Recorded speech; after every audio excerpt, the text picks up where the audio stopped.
Barrett again from the All About Nothing podcast, and what the pod was that to tell you that late fall registration is open now till October 7th for several sports. Sunday at M Avenue in West Columbia, Super Rec Same Team Pitch Kickball, where your team pitches to itself. Registration also open now through October 7th for Tuesday night sand volleyball at Pollywogs on Woodley Way off St. Andrews Road. As well, hit fall hard with Wednesday co-ed flag football at Bray Field. Finally, for late fall, 7-week Tuesday night bowling is open now through October 23rd at Bolero in Casey. 22 team slots available for teams of 6, so sign up now as these team spaces will fill up and sell out. Check out everplaysocial.com for more information and registration. Again, everplaysocial.com. Everplay Sports and Social League. Play, socialize, and have fun. This is Bill Kimler, co-host of the Black, White, and Blue in the South podcast. This Halloween, stand out from the crowd with ZJZDesigns.com. Their brand new limited edition spooky prints are here to haunt your wardrobe in the best way possible.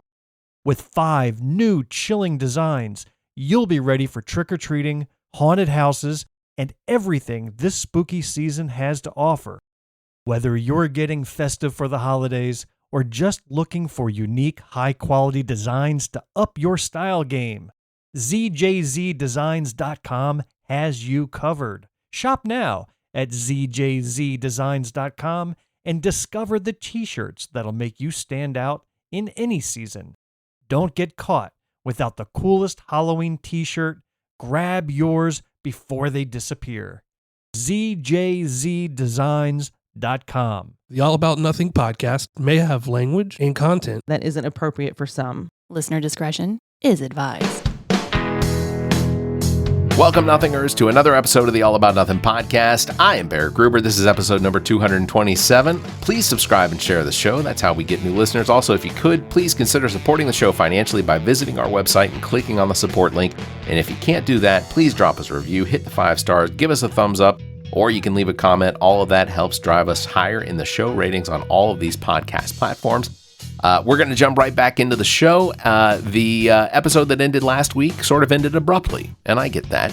But that's really because we had about 2.5 hours of recording, and frankly, we didn't want to leave anything out. So we're going to pick right back up where we left off with Donald Brock Jr. and Zach's replacement for the week, Mr. Leroy Green from Nerdy by Nature Productions, We Tryin' on YouTube. So we're going to pick right back up here. Didn't you have a couple questions you wanted to ask? And by the way, if we go like 20 more minutes, you can make this a 2-parter. That is true. that is undoubtedly. So I assume I'm going to ask the question. You guys are paying attention to the presidential election, right? How can you not? Kind of, sort of, a little bit here and there. Yeah. President Trump recently announced that if he does not win the general election, that he will not seek election in 2028. So what's the over-under? Do we think that's true? I mean, could he potentially mount a candidacy while serving time in federal prison? So one, I don't think he's ever going to prison. I would agree with that. I think people need to let that go. I don't think that's the one thing I think. Like, I have a couple of coworkers who's like, I want to see him go to jail, and I'm like, hey man, you got a better chance of meeting the real Santa Claus. And it's just not happening. I do think it's going to be hard to run for election in a foreign country. So I think that's what's going to happen, because I don't. This is one thing I think, if you think about the type of person that he is, whether you believe the conspiracy theories or not, I don't think this is a man who's going to stay here if he doesn't have to and watch someone get a job that he thought is his. Yeah. And and you have to understand, when someone believes something is theirs, which he firmly believes this. Yeah. Whether you agree with the man or not, politics aside, he firmly believes he should be the president. He firmly believes that he won. If he loses the next one, do not think he's going to stay at Mar-a-Lago watching an inauguration. Do not think this man is not staying here, in my opinion. This is my humble opinion. Some people believe he's not staying here because the walls are going to be closing in. He's going to make a run for it, kind of like Russell Simmons. That's my opinion. I think that if with 3 likely court cases coming up, probably within the year after the election, I think that he will get on his plane and he will take off for either Saudi Arabia, Egypt, or Russia. Yeah, like that's a man who's not. If you think about the type of person he is, if you look at him, he's not a man who takes losing well. And if you look at him throughout his entire career, throughout his entire life, he has done whatever he wants, however he's wanted to do it. So for a contingent, for a large swath of the population, because I don't know if you watched the debate, one of the things Kamala said that really got under his skin was that people didn't like him, that his rallies were small, he lost the election, and that bothered him probably more than anything else. Well, he's still talking about it a month later. And so that's somebody who, again, if the country decides after this election, that's not what we want, do not expect to see him regularly in the continental or the lower 48. He will have his place on Twitter, because I think we're probably about 5 or 6 months away from seeing Truth Social wind up not having enough money to run the servers, or they'll have to borrow space from Elon, because I think they closed at just about $13 a day from a height of 70. What was it, 79 something? I mean, that's you mentioned Elon. That's probably another person who's probably not going to stay in the lower 48 in the next few months. I mean, I want there to be an electric car or an electric vehicle brand that does well. I don't own. I knew you was going to Scout. Exactly. Well, I'll just say I don't want anybody to take this the wrong way. It's not that I have any grudge against Elon, but I have ridden in 4 of the 5 Tesla models: the Cybertruck, and then the S, the X, and the Y. Mm-hmm. And of those 4, the Cybertruck feels the cheapest, even though I think it's the one that people seem to think is the nicest or whatever, or as far as like or the coolest or whatever. Mm-hmm. They are all basically just Dodge Neons with electric motors on the wheels. Like that is what they feel. It feels like it feels like a Dodge Neon. Do not no. I own the Dodge Neon, and you will not impugn the credibility of the Dodge Neon. I own the very first Dodge Neon iteration. I know how bad that car is, and you will not put that Cybertruck on it, sir. No. Take a ride in the Cybertruck. The Dodge Neon is a better vehicle. Oh yeah, no, the Dodge Neon is a better vehicle. I say that after I totaled it because the wheels almost fell off of it, the top rusted, and make a long story short, when I owned it, the cars had a bad problem with rust, and I knew because the top of my car, the paint chipped off of it. So I was leaving with a friend of mine, a woman I was dating. We left in her car. We came back, and I looked, and I was like, that car looks familiar. It was my car. Someone was stealing my car. Do you know how I know they were stealing my car? Because I knew my rust spot from my Dodge Neon. So you will not impugn the great Dodge Neon by putting that goddamn geometry vomit. And I say that, and I actually like the Tesla cars. I actually like the cars, but I hate that Cybertruck. Go ahead, Brock. Yeah, you were saying something. Whenever I see the Cybertruck, it makes me think of Tron, like the 1983 version of Tron. And I said that to somebody, and they said, "How dare you compare that monstrosity to that great 80s sci-fi flick or whatever?" I'm like, okay, that's fair, because I did like the original Tron, and I liked the new movie that came out with the bikes and stuff. Yeah. No, I think the Cybertruck is hideous. It's not a truck. I've seen them up close. I've never ridden in one. I think it's just like, ooh, look what I can spend $100,000 on. I'm like, no, sorry. I I test Somebody drove. in Colombia is selling theirs for $122,000. I test drove 2 Cybertrucks, because the first Cybertruck we got to the end of the parking lot to turn onto the road, and it died. It all the lights in it turned red, and it would not run. So the salesman said, "Let me go get another one," because they went through a whole 15-20 minutes, sat there a whole process. They did a whole reboot of the system. Would not run. Would not. Mm-hmm. So they put me in another one.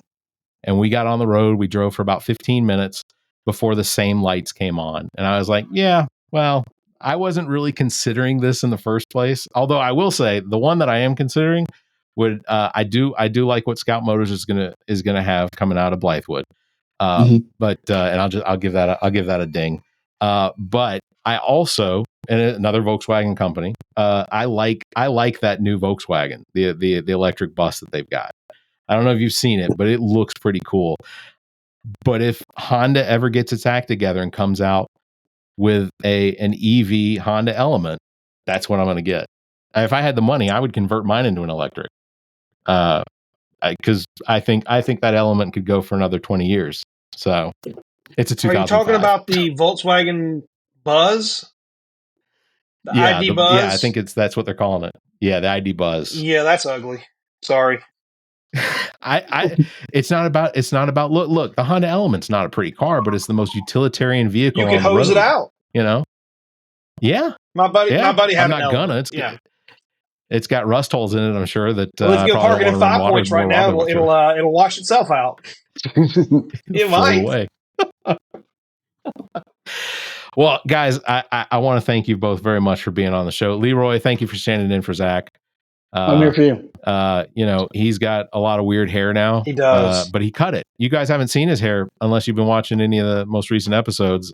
He had to cut his hair because he took a new job at Michelin. So if you guys are interested, he's got a Michelin allowance that, if you're coming up on replacing tires, send us an email. It's the show at theallaboutnothing.com. I'll forward those over to Zach's work email. We'll get that taken care of. But Leroy, thank you very much for standing in for Zach. It's always a pleasure to have you on. When you hit me up, I was like, I'll get off work and I'll go to another office and I'll sit under these nice, wonderful lights because my office does not exist. And yeah, they offered me one and it was very weird here. They were kicking people out of offices and I was like, I don't want one right now. You guys seem to be very territorial about them. I was like, I'll stay right here. Yeah. I'm still at work. So my wife was texting me, making sure that I'm still alive and I didn't die in a flood because there are a lot of roads flooded out. Yeah. And there are a lot of people. When I drove back into work after picking up my son, his school closed, there were 3 accidents on 77 going to Charlotte. Goodness. 77 was blocked for 10 miles going to Charlotte. Yeah. That's insane. It's all, it's this Hurricane Helene. I know we talk about climate change and sometimes on here, but I think the likelihood, look, here's a simple fact for people that either deny climate change or they go along with climate change. We are still technically in an ice age. As long as there is ice at the poles, we are still technically in the ice age. We do not exit the ice age until those poles have no ice. So that's just a fact. Just so everybody knows that the 3 named storms that have hit the coast of the U.S. are all female. So I don't know if it's climate change or attack of the gender wars, but the females are winning this year. I was going to say, here's a trivia question for anybody listening. You can email the show at theallaboutnothing.com. The one that there's 3 of us on here, and only one of us is not married. Who can make those comments? I would make those comments anyways. He would. I believe he would. I didn't even get a comment about what I thought about Trump and where he's going to end up. He said, it's not that big of a deal. I agree with Leroy, though. He's not going to end up in jail. And I think that he stacked the Supreme Court, and he's got 3. I don't see him. He's not going to go to jail. He might get convicted, and most of the crimes that he's been accused of they're not where you send somebody to jail. They're just not. They're not prison sentences. And also he'd be a first time offender, and so they don't send somebody worth $4 billion to jail. They just don't do it. And also it complicates the fact that he's a former president and he has Secret Service protection 24/7. You don't stick a former president in jail. Now, he may get subject to house arrest or something like that, but again, will he mount a campaign in 2028? No, he'll be 82 years old if he's not dead. So, and I'm not advocating that I know anything that somebody's going to get him or old age or anything. Who knows? But at some point, just like anybody else, he becomes one with the earth again. So no, if he loses, I don't think he mounts another campaign. I don't think he's going to leave the country. I think he has too much pride to leave the country and essentially run away. That's because he would be labeled a coward and a deserter, and he's already been tagged that one time. So he's already a coward and a deserter. It happened in the 70s. Like I was saying, with Vietnam. So my foot hurts, but. Nevertheless, I don't think he does that. I think that he'll plant his flag in Mar-a-Lago, and he'll fight and fight and fight, and he's got enough money to do it. And they'll run it all the way up to the Supreme Court, and then they'll throw him a bone because he's stacked it. Yep. I will say I will say that that I agree with. I do. I think and this comes purely from someone that believes that the Supreme Court should not be partisan. And if it's going to be partisan, that it at least needs to be even. That you have moderates in there that will offset some of the Clarence Thomas and the Alitos. I think that once the election happens, I think that would be the best opportunity. Once Kamala gets the win, and Joe Biden can then do what he needs to do that would potentially take away from her votes if it did happen before the election.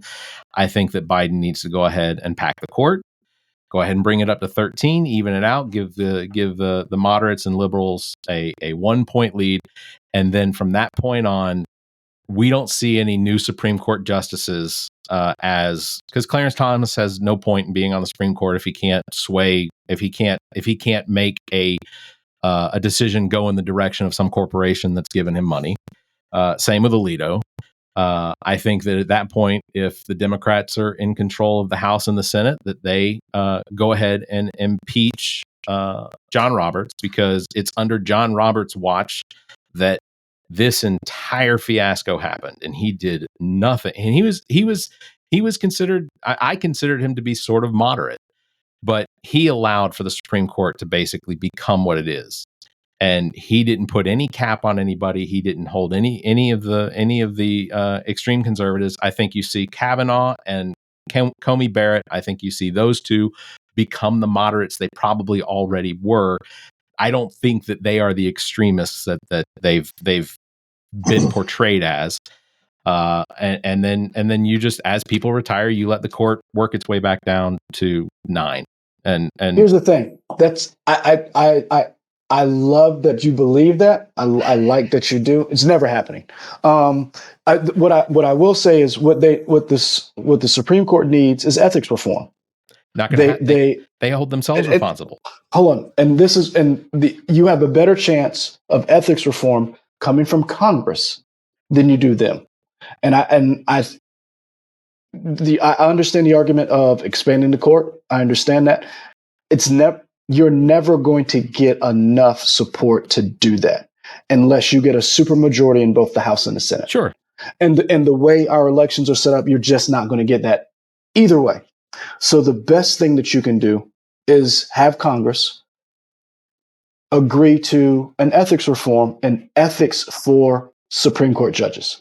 They're the only judges in this land that do not have to follow any ethics code, legally any ethics code. I think you have a better chance of that than any of the things that you mentioned. And you right now, the idea of, and I will say this to both parties, and I don't remember who said it first. You got to win elections. And that's the problem with a lot of people, whether on the left and the right. They run candidates And they don't think about the fact of you have to win an election. Yeah. You have to appeal to both left and right people. Now, there's arguments about gerrymandering, and I understand that. But at the end of the day, after what you're seeing in North Carolina with the lieutenant governor running for governor, what you saw in Georgia with Herschel Walker and all these different candidates, you have to win elections. So that means you have to, yes, you can run right or left, but you have to run and get enough people on all sides to agree that you should represent us.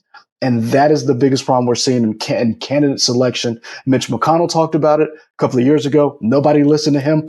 And that's why we have some of these crazy people running right now. If you do not win elections, you do not get the things that you want. And I think the Democrats, as much as they want to pack the court, guess what? You didn't win. No. You did not do enough to win, and you did not do enough to get the people who are on your side to do the right thing. Because as much as we want to blame John Roberts, we want to blame Clarence Thomas, guess who else you need to look at? Who passed? Who should have stepped down? Oh, Obama. No. Oh, who passed away? You're talking about Ruth Bader Ginsburg. That's who you should be mad at. Well, and I don't deny that. I don't think in this conversation, that's who you should be mad at, because at the end of the day, you have to look at where the court is. Then you have to look at who's in power. And if Mitch McConnell decided, I'm not going to give y'all a hearing and you don't win elections, guess what? You left the Supreme Court in someone else's hands. And that's what Democrats did. And Democrats, unfortunately, do not know how to fight. I think that's because here's the thing: both of you are fathers, right? At the end of the day, you have to teach your kid to stand up for yourself. Because at the end of the day, the teacher is not always going to be there, or the teacher is not always going to be on your side, and you have to learn to punch a bully in the mouth. And that's why my suggestion is the Democrats. That's why Biden should go ahead and pack the court once the election's over. Won't happen. Because that's what I'm saying. That is how they fight back. That is how you take control. Can I speak? Let me speak. Yeah. Okay. First of all, you can't impeach the Chief Justice of the Supreme Court. Think about the horrible precedent that establishes. You just can't do it. And everybody wants to throw around an impeachment because you don't like somebody or don't like their politics. That's horrible. It's not his politics. No, that is. He's incompetent. No, it's absolutely politics. No, it's his incompetence. No, politics put him in there. Politics is trying to take him out. Well, that's true. All right. I do think he's incompetent. That's okay. And you're welcome to think that. Oh God, what did Leroy? You just said something. I forget what you said. The difference between Republicans and Democrats, and I will summarize this for you in one very clear, concise sentence. When Republicans are in control and have power, they use it. When Democrats are in control and have power, they don't. That is why you see a 6-3 conservative majority on the Supreme Court.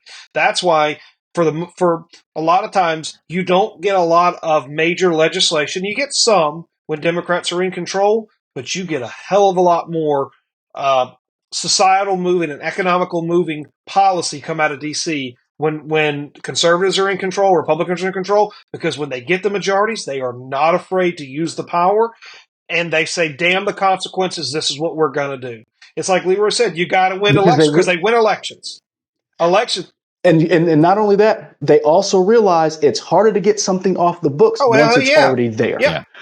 And that is the one thing Democrats do not understand, and they don't do. When they get in there, perfect example. You have usually look at Obama's first 2 years, Biden's first 2 years, look at Trump's first 2 years. Look at the legislation. Each one of them got a legislative victory for their side. If you look at Obama, it was healthcare. If you look at Trump, it was a tax cut. If you look at Biden, it was the infrastructure plan. That's the difference. When you win elections, you have to use the power that you have to deliver a win for your constituents. What you were put in office for. I'm not saying the infrastructure bill is not a good thing. That's not what I'm going to say. What I'm going to say is when they got in office, the Democrats had a litany of things that they wanted Biden to do. How many of them did he do? Like 6. So that's the difference. And they, instead of running on those 6 things that they did, they're literally constantly fighting off this attack that says that they did not do enough. Yeah. And that is the difference between Republicans and Democrats. Yeah. And that's why I said, when Democrats left the Supreme Court in their enemies' hands, you know what? I don't want to use that word. Their adversaries' hands. Opponents. They did not do the honorable thing. And then Democrats were like, oh, and they went to tell the teacher. And it's like, no, you're right. And that's the biggest problem. That's absolutely one of the biggest problems with the Democrats is that the Democrats try and play within the rules, and the Republicans shit on the rules. Well, they make their own rules. Yes, that is, yeah. I mean, that's, people look back and, the question of whether Donald Trump was a good president. And I can look back and say the tax cuts did not affect me positively. I mean, not in a positive enough way for me to be like, oh yeah, I'm definitely voting for the guy that gave me, an extra $500 a year. That doesn't make sense. It's not. I would rather see somebody come up with some sort of a public option for healthcare than me having to pay $1,600 a month in insurance to a premium to an insurance company that's going to cap out at $80 billion in profits this year. And they're going to buy back more of their own stock with those profits and not do anything to lower our premiums. So I would rather see a public option than to continue to pay for the private insurance that I wind up having to fight every time my kids go to the doctor. Well, there's an easy solution to this, and this definitely goes against all the capitalistic tendencies that I have. Single payer, and it's the U.S. government. That solves your problem. Yeah, but the lobbying and the money from all these corporations, these insurance corporations, you'll never get it. But if you have a single payer and everybody has the same health care, then if the government says we're going to pay $20 for this drug, whether you like it or not, that's the price. And now that falls back under socialism. And there's going to be a lot of people that say, we don't like socialism. But unfortunately, a lot of people don't realize we have a lot of socialistic tendencies in this country. You get shot. If I pulled out a gun, full disclosure, this is not going to happen. But if I pull out a gun and I walk up to somebody and I shoot them on the street, and then I carry their ass to the hospital and I wheel them in there and say, hey, we got a gunshot wound here, whether they've got insurance or not, they're going to get treated. And if they can't pay for it, c'est la vie. So be it. We have that already. So, we have welfare, we have social services, blah, blah, blah, blah, that for helping people out. So, people are like, oh, I don't believe in socialism. We've got a blend. We don't have pure capitalism in this country. Capitalism is a good thing. Some of my Democratic friends love to say, and I'm not saying I'm a Democrat or Republican, they would say greed is the problem in this country. Greed is actually the number one, in my opinion, innovator in this country. That's why we have all this ridiculously awesome stuff that we can communicate on a Thursday night at past 8 o'clock on my phones or on computers, and we can talk to each other in real time because somebody's like, hey, I want to create this thing and I'm going to use it to make a lot of money. Greed is responsible for a lot of innovation and a lot of cool things. Uncontrolled and unbridled greed can be bad, but no, I fully believe in in capitalism as long as there is regulations to it that prevent it from some of the issues that we see now in our defense program, or the fact that our and this isn't anything against the military or our defense, the Pentagon or anything like that, but it's basically $1 trillion a year now that our country spends towards our defense. And while I certainly appreciate that the some of the spending, I would also like to see some of my friends that are veterans. I would love to see that the Veterans Affairs be fully funded out of the defense program. In a way that actually shows the veterans that, hey, we appreciate all the things that you've done, or the sacrifices that you've made, or the limbs you've lost for the why we get to be here. Those are that should be a much larger chunk of the defense spending. But that's not defense spending. So I would say to that, that's not defense spending, and that's not what defense spending is for. It should be, but that's not what it's for. What I would say is you could have that. The biggest problem is the one problem everybody fights over is education. We do not have a educated populace to actually look at all the things that are important to you, because everybody's tired, man. Everybody's working hard. Everybody's busting their ass trying to take care of all of these different things. So they have to want to be involved. They have to want to learn what issues they're facing. Next time you're out, when you're talking to somebody, ask them who their state rep is. I bet you they ask won't be them able who's to on tell county you. council. I know. And that's part of it's just, you don't know. Nope. I know. But I mean, but to Brock's point, Democrats, Republicans, whoever you are, all problems are local. And most of the things we get hyped up for the presidential election, we get hyped up for that, when it's actually the midterms is what we should really be focused on. Oh, yeah. And that is the biggest problem, that we do not have an educated populace who pays attention to the things that are important to them on a regular, everyday basis. And not to bring it back, but it does, if you look at something like Soda City, if you look at something like Soda City Comic-Con, the idea that we don't have to go someplace else to enjoy something that is part of our nerddom, part of that pop culture ecosystem, the only way that this can grow, that Brock has talked about, is that our city leaders have to get involved.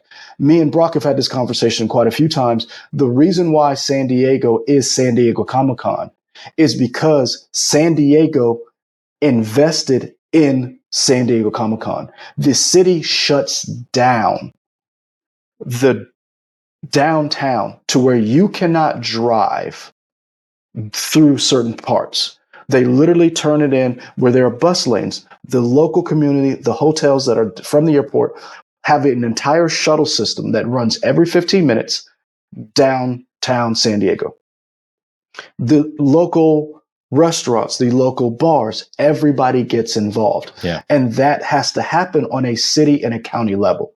And until our city politicians start paying attention to that, if you want to grow and you want to not necessarily beat or be better than, but if you want those economic dollars to flow, like in Greenville, like in Charleston, like in Myrtle Beach, then you need something here that is going to attract people to this place.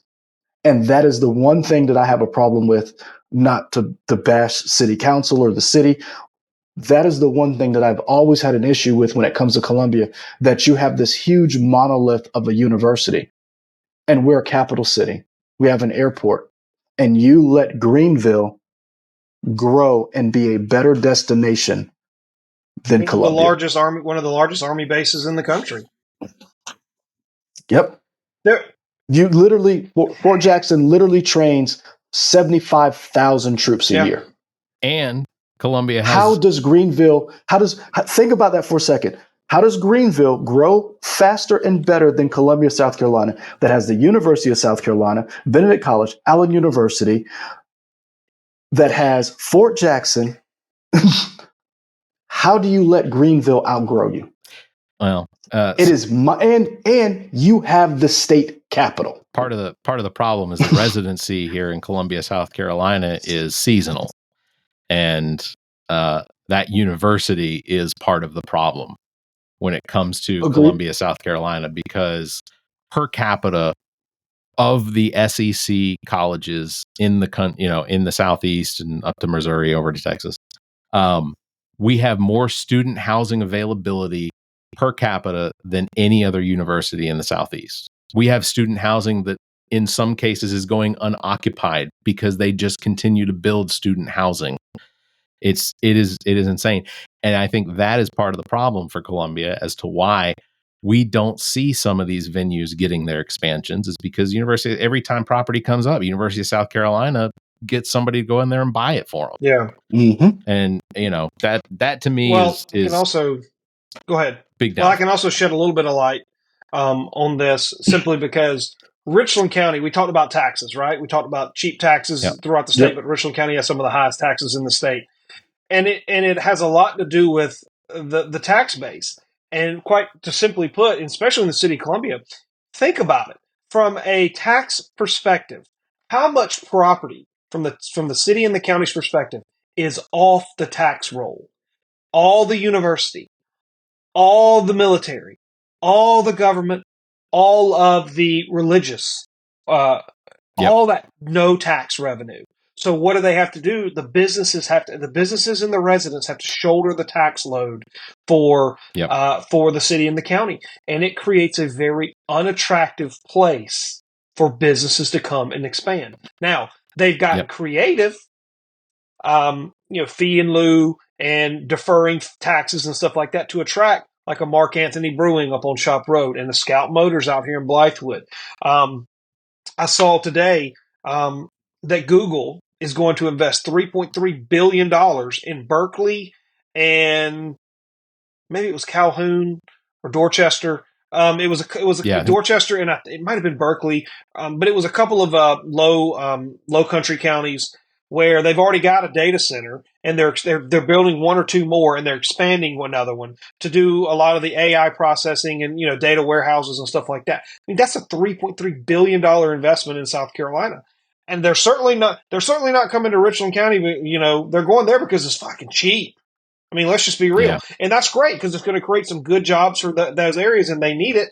And they've got land. Another thing, like downtown Columbia, there's not a whole lot of place to grow. Blythewood is suffering from the same problem. Unless we start annexing large swaths of property, Blythewood's pretty fully developed. It's like playing the game Sim City where you build all your little things and then you can only build so far, right? Kind of the same problem. So, City of Columbia, Richland County, faces some challenges. And you're right. A piece of property comes up, University of South Carolina swoops in and buys it before anybody else gets a chance. Fortunately, the convention center does have a little bit of space that they can expand. But some of the property behind it is owned by Ben Arnold. They were supposed to make this kind of this huge epicenter where they were going to expand the convention center. They were going to build a big parking garage, a couple of boutique hotels, and it was all going to be connected. Colonial Life Arena, the convention center, the hotels, and you could get from one to the other without ever having to go outside. It completely removes the elements. Couldn't agree on a parking deck. Ben Arnold wanted the county to build it and then lease it back to him.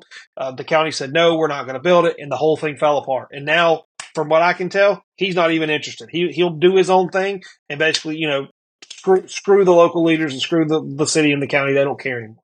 So, there are challenges. And you say, who knows their representative? Of course, I do. Mine's under investigation for child pornography distribution. So yeah, I know who mine is. Oh yeah, I think I've read about that too. Nice. What your face? You were like, ooh. Yeah. One of the leaders of the Freedom Caucus there, fellas. Good work on him. Yeah. He's gonna learn real quick. Freedom ain't free. Yeah. But fingers crossed. But you talked about that, and that's something. And so going back to that thing that you talked about, Columbia hosted March Madness once that flag came down and the ban for the NCAA ban came down. And that's the kind of stuff that the community leaders have to understand and local leaders have to understand. If you do not build these things, we can't host these events. And if you can't host these events, then you can't have people from outside the community come in here to see Columbia for what it is. And that's the one thing that those places who have the 5-star hotels, who have the boutique hotels, when they're able to host these events, you get other people coming in because they're like, oh, I remember Columbia. Oh, we should have our event here. Oh, I remember when we went here for this. When you don't have those things, that infrastructure that Brock talked about, you cannot grow. And that is what we have right now. We have a capital city that is not growing because we don't have those things, because people would rather, and I don't know the reasons why. I just know that we don't have them. And I also look at who does have them. And I also look at who does. If you look at the concert tours of your major acts that come to South Carolina, where are the 3 places that they go and the 1 place they don't go? Well, they don't come to Columbia. They go to Charlotte, they go to Atlanta, they go to North Charleston or Charleston. They'll go to Greenville or Spartanburg. They'll do the Peace Center, or whatever. Yeah, but I can't get an AC/DC here in Columbia. Well, I could get AC/DC. I can't get Ben Folds to come to Columbia, even though University of South Carolina has one of the most fantastic pop orchestra. Their orchestra is one of the best. But Ben Folds isn't going to come to Columbia and play with the USC pop perfect orchestra. example. We talk about USC. The soccer match they just had with Liverpool and Manchester. Oh yeah. That was a great thing for the city. That was amazing. If you city has to sell its soul to the University of South Carolina to get to use Williams Brice. Yeah. I mean, the requirement is that the basically what Columbia had to, I don't know what they had to give up, but I guarantee you they had to give up some shit to be able to use Williams Brice for that. I mean, you don't see any Kamala Harris. Well, you see her roast going down there at USC. I guess that's something. But you don't see, Obama was here. He held a rally at Williams Brice. Didn't Oprah show up for it? I mean, in 2008, it was enormous. And so that's what I'm saying. That with our community leaders, your local leaders have to actually find a way to work together to put Columbia on the map, because as we started this talking about, Horry County is one of the fastest growing counties in South Carolina. It used to be Lexington. Lexington County was one of the fastest growing counties. It is not anymore, because Lexington County does not have what Horry County has. It's by the beach. And immense amounts of land. I mean, Horry County is Myrtle Beach, North Myrtle Beach, that makes up that's a pretty good chunk. But that's basically where all the money in Horry County is made. Horry County is a big county that has a lot of development potential. Lexington, literally, they had to put a moratorium on building homes because people were complaining about the fact that the homes, there wasn't enough space between them, because they're trying to pack so many homes into, a 50-acre lot. They're trying to put 400 homes into 50 acres. Yeah. And then figure out the logistics of getting roads in there. So they screw themselves, and it's poor city planning, it's poor county planning. It's Horry County has the opportunity to really take advantage of the space they have and the community that they're building. So yeah, no, y'all are absolutely right. So I don't know what else to say. We can go for another hour. We'll solve all the world's problems. I got to go pick up a kid from work. But I will just say this. 18, yeah. Daddy, I didn't realize you were that old. Son, listen. Whoa. You're not going to have dreams about him. I don't have dreams about you. I was thinking about, I was concerned about your well-being. He was thinking about you. He was thinking about you in bed. Stay focused. Look, I'll just say this. If you're listening to this and you haven't done it, do it often. Go check your voter registration. You can do that at theallaboutnothing.com/voter, because ultimately, regardless of how you vote, you got to vote. And you need to check your voter registration. There are plenty of states out there right now, in the Southeast especially, that are trying to either pull people off of the voter rolls. In Georgia, there's a website where you can actually literally report somebody that you don't think should be a voter, and it pulls them off the rolls, and then they have to go and re-register in person. Like there is some nonsense going on in the country when it comes to the voter registration and things like that. South Carolina, I also want to make sure people are aware there is an amendment question on that could potentially change the Constitution here in South Carolina. It's mostly just an exclusivity. They're changing quite literally one word. I say literally. They're basically changing one word about who has the right to vote in South Carolina to make it make it more exclusive and less inclusive. And the League of Women Voters has basically said that this is an unnecessary change to the Constitution, and I agree with them.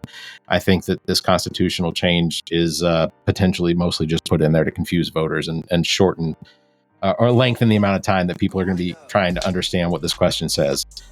So if my suggestion is you read it, decide what you think. If you want my suggestion, I would say no.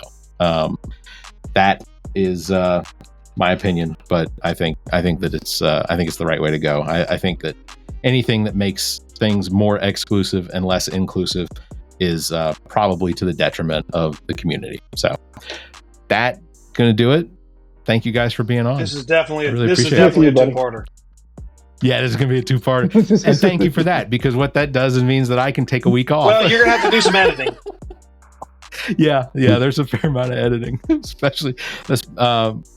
We did say hotels. We can't edit talk about that out. hotel. And my mom called, so this is our third video. So you'll have to splice this all together. This is what you can do, man. You can like throw some little commercials in here or something like that. Or and I'm gonna email you the thing for Boardwalk, and so you'll have the little teaser, all that, and I'll throw that in there. Let me see. Boom. Yeah, please do that. Hold on a second. Let me see. Right, let me hold on. Let me do the credits. I was gonna say, if I do the credits, then we'll talk about it after. No. Hold on. I'm just looking. Hold on. No. It's 14 megs. I think I can email you that. I was just having to do a WeTransfer or something like that. No, we're good. Perfect. Nope. 14 megs is emailable. All right. Thank you very much, Leroy, for being in and standing in for Zach. I'm sure he appreciates it as well. Brock, as always, it is a pleasure. Brock, do you have a business or anything you want to promote? Outside of the Comic-Con? No. Just literally spent 2 hours promoting. No. He's got a regular day job. I do have a candidate for you. I do have, and actually, I will tell you that he did have a challenger, but it was a third-party challenger, but said challenger has dropped out. So now it's a one-person race, i.e. Senator-elect. So, okay. And so Overture is running unopposed, Overture Walker will be the next senator for District 22, which is my district. That's fantastic. Cheap, you want to come up with a business to plug? Yeah, I'm going to plug Overture. That's my business. No, I've known him for almost 25 years. We are probably the best of friends. I talk to him multiple times weekly, if not daily. We are thick as thieves. And I'm a fan. Obviously I'm a fan too, and he's a fan. He's a fan of mine. So we complement each other quite well. I'm sorry, Leroy, but if I was going to have dreams of a black guy, it is Overture Walker. It is not you. Sorry, buddy.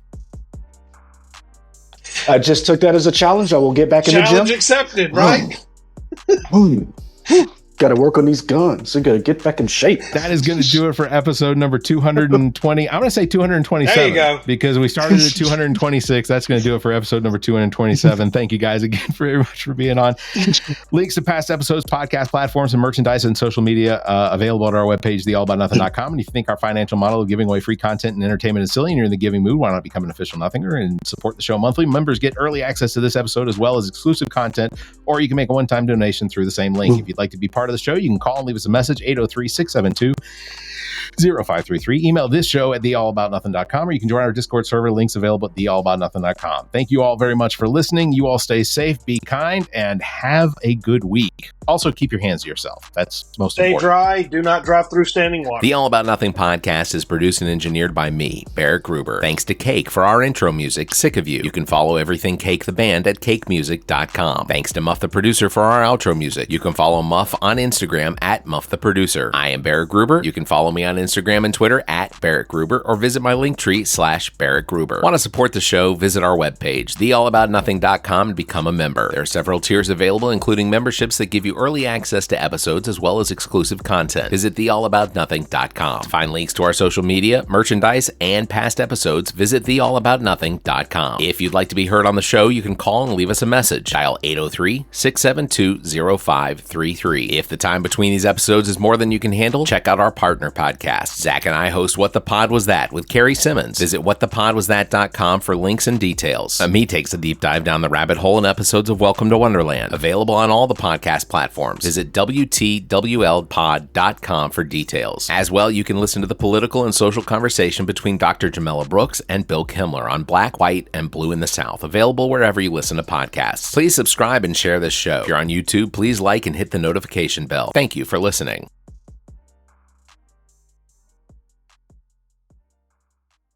The preceding podcast is a product of Big Media and copyright 2024, all rights reserved.